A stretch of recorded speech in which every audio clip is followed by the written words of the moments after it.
Welcome to the Best of MBS podcast, a collection of the best interviews hosted by Michael Bungay Stanier, best-selling author of The Coaching Habit and How to Begin.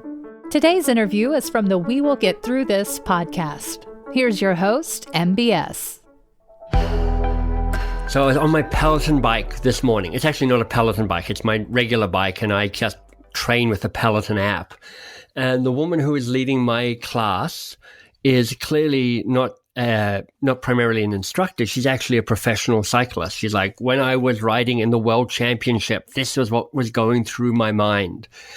And it was an enlightening moment for me, because when I look at elite athletes, Olympians, and people showing up at world championships, I go, you've probably got this mind that's a steel trap. You probably feel no pain. You probably feel no doubt. And actually, she was saying, let me tell you some of the strategies I use to manage doubt, to manage uncertainty, to increase my resilience, to help me get through what it means to race in a world championship bicycle race. And listening to her this morning was such a perfect introduction for my guest today, because Bonnie St. John is a former Olympian, and I'm very excited to introduce you to her.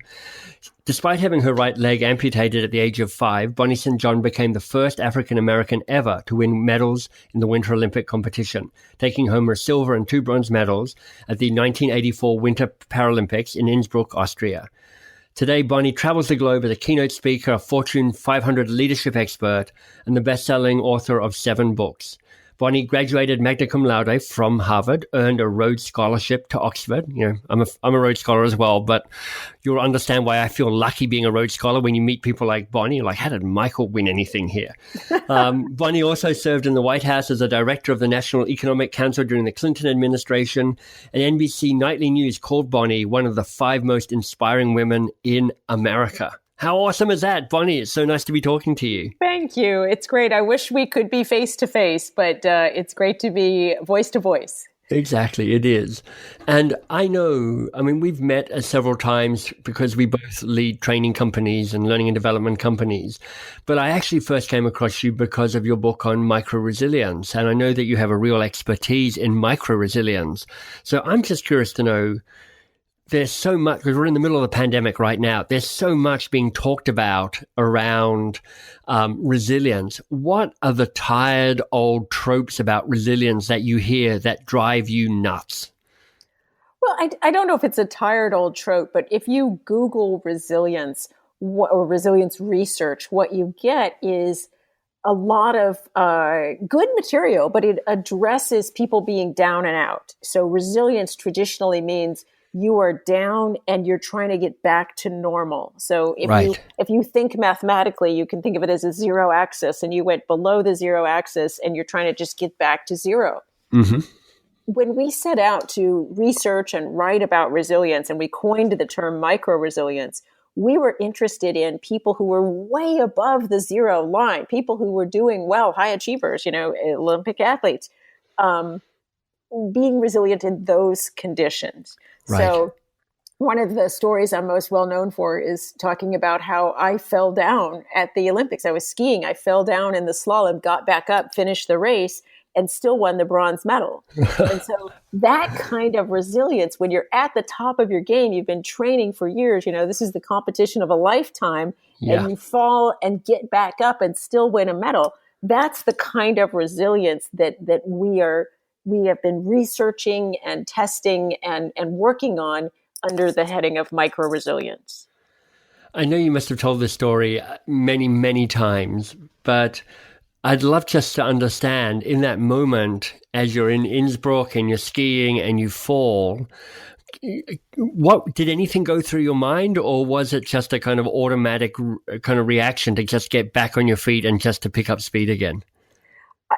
I think, of course, I was disappointed, and I'm thinking, oh my gosh, I've blown it. I've trained for this for years, and my teammates, my sponsors, my mother is in the audience, oh my gosh, this is horrible. And I just wanted to disappear. If I could have just, zapped myself away and, I would have done it. But my body the training that you do takes over. And so even though my mind was thinking, oh my gosh, I've lost, my body was already getting up and going over the finish line. So it's Wow. you rely on your training in those moments.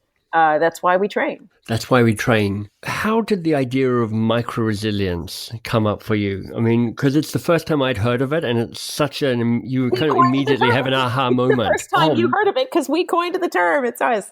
Yeah. We were interested in resilience, and people asked me to speak on resilience. And at one point I made a decision that I was going to just, dig into this and really scour the research and look at, what is everything we know about resilience and what is my point of view. Yeah. And that comes not just from being an Olympic athlete, but having my leg amputated when I was 5 years old. I don't know if everybody knows this, but I was abused. I was sexually abused by my stepfather. And having to be resilient around that, is a whole nother thing. So I've had to be physically, emotionally, mentally resilient in so many different ways. I grew up in San Diego, California, and became a ski racer. That makes no sense whatsoever. Yeah, you can't make this up, right? It's just ridiculous. So I have been so resilient. People were asking me, how can you be so resilient? And so we set out to really dig into the research, and I used I had read research and used it for myself over the years, and I had dug into different paradigms. But then we scoured physiology and positive psychology research out of UPenn, and so physiology, psychoneuroimmunology, lots of different branches of research to look at. How can we be more resilient? And what really turned the corner for me to think about micro resilience was some research that had been done on tennis players and why certain tennis players are the most winningest tennis players. So when you look at Wimbledon or the US Open, there's 100 players, but you're only reporting on a handful. And what puts you in that handful? And so this researcher was looking at what they did, and he couldn't find it. Certainly somebody, serves faster or runs faster. They have different skills, but he wanted to know what's the common factor that puts you in that top echelon. And he didn't see anything until he looked at what they did between the points. Right. And it's interesting because he never really published this study. So I had to go back to him and interview him. And ask him, what was really going on there. And it's these micro behaviors that the players do between the points. And it can be little things like putting your racket in your non-dominant hand to rest your hand. And we're talking about 20 seconds, 30 seconds between each point. They had certain self-talk that they used. They got their heart rate down to an optimal rate. They didn't get distracted by the crowd. There were certain little micro behaviors they were doing. And so he wrote about that and talked about it. And now in tennis camps, they teach it. It's well known in the tennis world. But with the book Micro Resilience, we really wanted to take that idea for the rest of us in the world of work, or if you're working from home. How do you implement those little tiny behaviors between the points that help you to maintain your focus, drive, and energy, and not get exhausted and wiped out as fast as your opponent or the other players? I love that. Is it, am I understanding it as a way of kind of a reset of where you are, or is it something slightly different from just a reset? Well, what do you mean by a reset? I don't know. I feel like, so if I imagine myself playing tennis, I finish a point and I'm feeling, I probably finish feeling either elevated or not elevated, because I've either won the point and I'm like, I'm awesome, yeah, or exactly. I've lost the point, or I'm like, I blew it. Well, either one of those things can be very distracting, right? So you're going into the next point, and if you're focused on, I messed up the last point, you can be very distracted. Or if you're so focused on, I won the last point, you can be very distracted.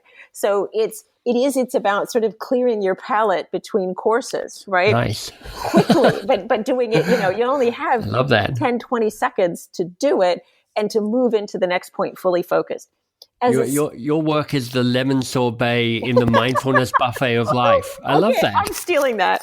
Right now, I'm stealing that. I like that. That's perfect. For me as a ski racer, you have, turn, turn, turn, turn is what you're doing. Yes. And you have the same problem as the tennis players, is you need to always be very focused on the next turn. You need to, what they say, are you a skier? I've skied. It would be an overstatement to say that I'm a skier. So when you're racing, you have to stay early in the turns. And that's a whole thing. If you start slipping later and later, it becomes impossible to recover from. So you want to stay early in the turn. So there's certain things that you're thinking about doing. And I would be so focused on the next turn and what I'm doing. And you can't dwell on the last turn or what went wrong or what went right or anything. By the time I got to the bottom, I would get over the finish line and I could not remember anything that had happened. Right. Because it's like you're throwing it overboard as you go. It really feels like a mindfulness practice in many ways, which is like you keep resetting to the here and the now, and you be in the moment, and you let the past go, and you don't over anticipate the present to allow yourself to be able to make the turn, both literally and metaphorically. That's certainly part of it in sports is, and I did use my own meditation techniques and things to do that. For the resilience, we are looking at different things. So we're looking at things that help your brain, things that help your physiology, things that help you to not trigger your fight or flight instincts as much. So we looked at research in a lot of different areas and took the things that had an immediate impact. So that's why we called it micro. A lot of things that help your resilience are things you do habitually. So getting regular exercise, eating right, getting enough sleep. There's a lot of things that if you didn't do them all the time, it wouldn't, just one night of sleep isn't going to help you. You need to have a habit of good sleep, right? So we micro is the opposite of that. That's what we called macro. We wanted to look at things that if you did it today, you would get a benefit today. And that immediacy is great. It's like catnip for people, right? We all like immediacy right now. One of the things that I loved about the book, Micro Resilience, Bonnie, is you have different tools under the 5 different headings. The headings are refocus your brain, reset your primitive alarms, reframe your attitude, refresh your body, and renew your spirit. And I'm wondering, they're all juicy. We could probably talk for about 25 hours on each one of these, but I'm particularly interested in reframing your attitude. What do you mean by that? Well, it's interesting. So reset was, as you say, is about your primitive alarms or your fight or flight instincts, right? And dampening that. So it's not spiraling to the negative as much. So reset helps you not to spiral to the negative. Reframe, we designed to help you strengthen your muscles towards the positive. And it can sound very Pollyanna, but there's a lot of good research around having stronger muscles for the positive helps you with diversity at work and dealing with different kinds of people. It helps you to stay in your advanced brain, your prefrontal cortex. So you have more access to higher order thinking and creative problem solving. And, there's a lot of really science-based benefits to being able to strengthen your muscles for the positive. So that's what the Reframe framework is about. Now, I may get this wrong, Bunny. You know the research better than I, but I remember reading somewhere that most of us have a preset genetically determined happiness level. And we kind of, I'm wired to be mostly happy. I know there are other people who are wired to be less happy. Is the attitude similar? Do we have a set kind of in our body? Point. Yeah, a set point that we return to. Yeah. Another way of saying it is there's the hardiness research. There's a lot of research on hardiness of attitude and that we do have an inherited level of where that is. But I think it's like, some people have the inherited body type of a great athlete and some don't. And yet, you for one and me for the other. No, and I don't necessarily. And you can look in different sports, and not everybody has the exact body type that it was designed for. And sometimes we get really excited when somebody wins who maybe didn't have the perfect genetic endowment to have won in that sport. Right. And so we can do better than our genetics would indicate. And I think that's what you're looking for with resilience as well, is you don't just have to plop down and say, well, this is what I was given. We all can go to the gym and get a little stronger than we are. We can all do a little bit better than whatever our genetic endowment is. So yes, there is a range of sort of attitude what we inherited in terms of attitude. Yep. But we can always do better than that. We can always strengthen it. So is there a tool that you could share with me around if I'm looking to reframe my attitude? Because, part of what I'm really taking from micro-resilience is, sure, there's these ongoing habitual behaviors that will help. Get more sleep, eat well, exercise. That just kind of sets you up for a foundation of success. But part of the brilliance of micro-resilience is, like, in the moment, you can make these adjustments that make a difference pretty much right away. Thank you. You put that so well. And I think it's so important, because even if you were really good at all the kind of overall habits, even if you exercise well and you drink water regularly and you do all these things, there's still moments or parts of the day that you get thrown off and things go badly, or there's a shock or a surprise, and you need to deal with that. And the better you deal with that, the more you're going to be able to make sure you go home and sleep well and eat right. And, as opposed to go home and say, I want a pizza and a beer. Yeah, exactly.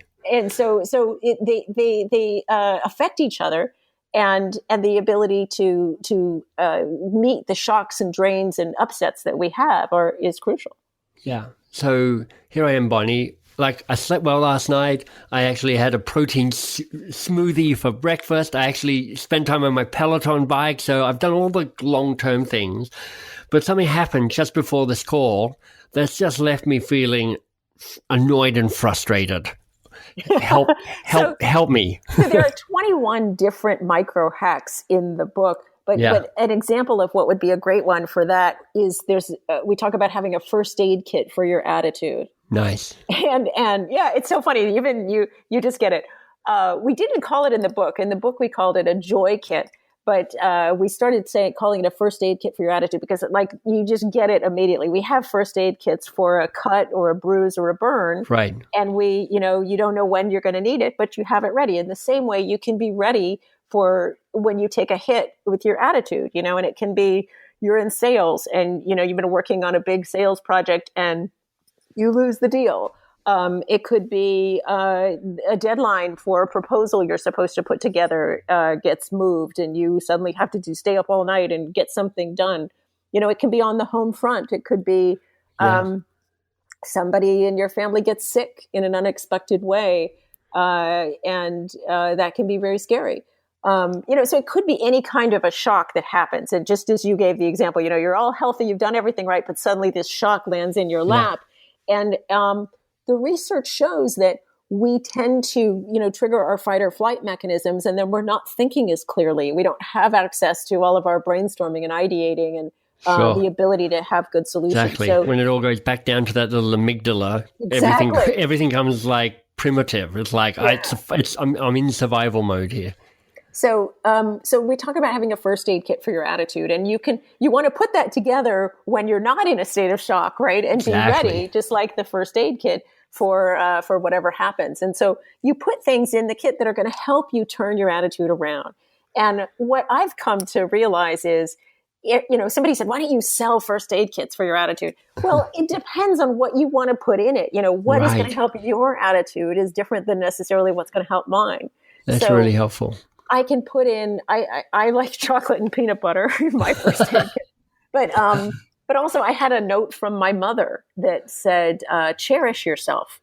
That's beautiful. She had, my mother passed away a number of years ago, but she had that old fashioned penmanship. They took penmanship in school. And so I remember writing. Yeah, exactly.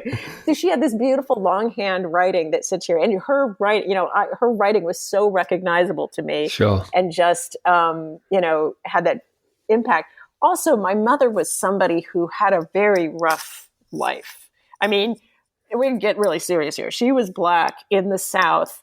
Yeah. And when she was growing up, there were lynchings in her town. I mean, she came up through a rough life. And so when she gave me this sachet with a note that said, cherish yourself. And that just meant so much to me that, she tried so hard. She had so many demons, and she wrote affirmations, and, she believed in positivity and so much. So anyway, so having something that helps you put whatever's happening in the moment into perspective. And so something we all have different things that can do it for us, whether it's chocolate, peanut butter, or a note from your mother who passed away 10 years ago. I'll share the two things that come to mind for me. One's a physical thing, one's a memento. So on my desk, I have a card from my friend Kate, who's British. And on the front of the card, it just says, "You magnificent bastard." And it really helps if you understand the English sensibility to hear that, because it may not land exactly, but for me, I can absolutely hear Kate saying that, and it lifts my spirits every time. And then the other thing is I got from a writer called Benjamin Zander many years ago. He wrote a book called The Art of Possibility, and he's a conductor and a charismatic speaker. He was on the keynote speaking circuit for quite a while. And he said, look, whenever anything goes off the rails, and it will, because that's life, what he does, and he recommended it to others, and I loved it as a tool, is you throw your hands up in the air and you say, "How fascinating." And part of, I think, the genius of that is twofold. One is that it's a physical shift of state. So if you like Amy Cuddy's work, is like exactly. you kind of That's what I was thinking elevating all sorts of things, your heart rate, your blood pressure, your brain chemicals, all happens in that moment of lifting your hands up.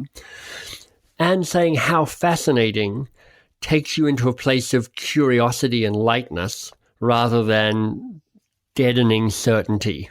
Yeah, you're just going, "Isn't this interesting?" as opposed to "we're doomed." And I think it's a brilliant combination of a physical and mental flip that can really lighten the mood. That's great. That's absolutely great. And it's interesting.